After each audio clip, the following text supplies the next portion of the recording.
Have you ever been absolutely 100% certain about something only to find out you are completely wrong?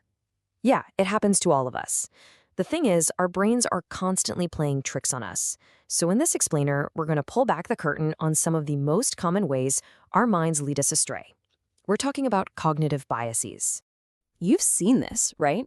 The person who picks up a guitar for the first time, learns 3 chords, and immediately starts talking about their world tour.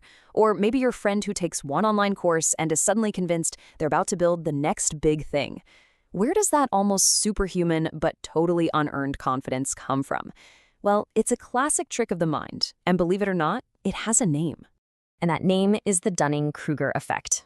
The best way to picture it is like a journey that starts in a very strange place. At the very top of a mountain some people call Mount Stupid. It's that treacherous peak of overconfidence you hit when you know just enough to think you know everything. And here's what makes it so tricky. It's like a double-edged sword. It's not just that a person doesn't have the skills yet.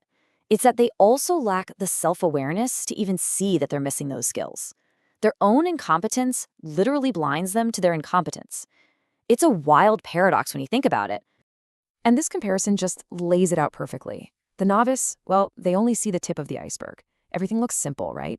Their confidence is sky high because, frankly, their world is pretty small. But the expert sees the entire iceberg. They get the massive, hidden complexity that's lurking just below the surface. And that's exactly why their confidence is usually more cautious, more earned. Okay, let's switch gears to our next bias. This one is all about the little storyteller that lives inside our heads. You know, that internal screenwriter that absolutely loves to take a tiny, insignificant worry and turn it into a blockbuster disaster movie. Cheap horror movies. I mean, is that not the most perfect description ever?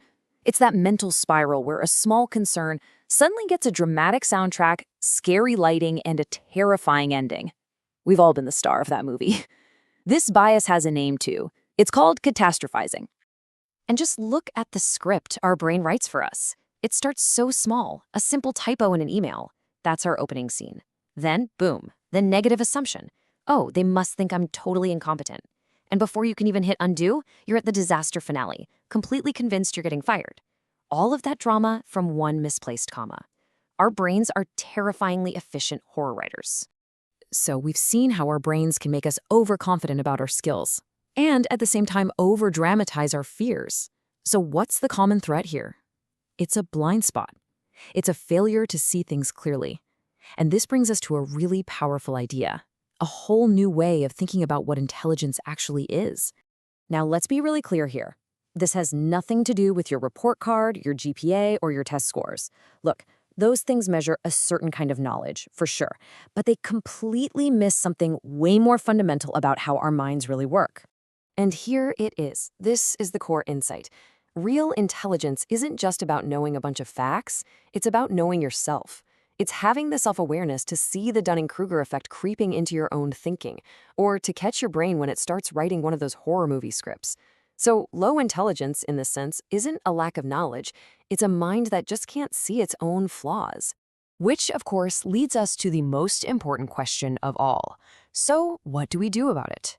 If real intelligence is the ability to see our own flaws, how do we get better at looking in that mirror? How do we actually become clearer, more effective thinkers? So, how do you actually practice this? Well, first, when you feel that jolt of overconfidence or that spike of panic, just pause.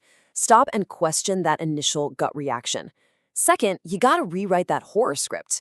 Instead of asking, what's the absolute worst thing that can happen, ask yourself, okay, honestly, what's the most likely thing to happen? And finally, reframe what it means to not know something. See it not as a failure, but as an open door. Admitting I don't know isn't a weakness. It's the starting line for becoming a true expert. Look, at the end of the day, your brain isn't your enemy. It's just trying to find shortcuts. The overconfident novice, that inner drama queen, they're just your brain trying to be efficient. But now you know how to spot them. So the question isn't whether your brain will lie to you, because it will. The real question is, will you be smart enough to catch it?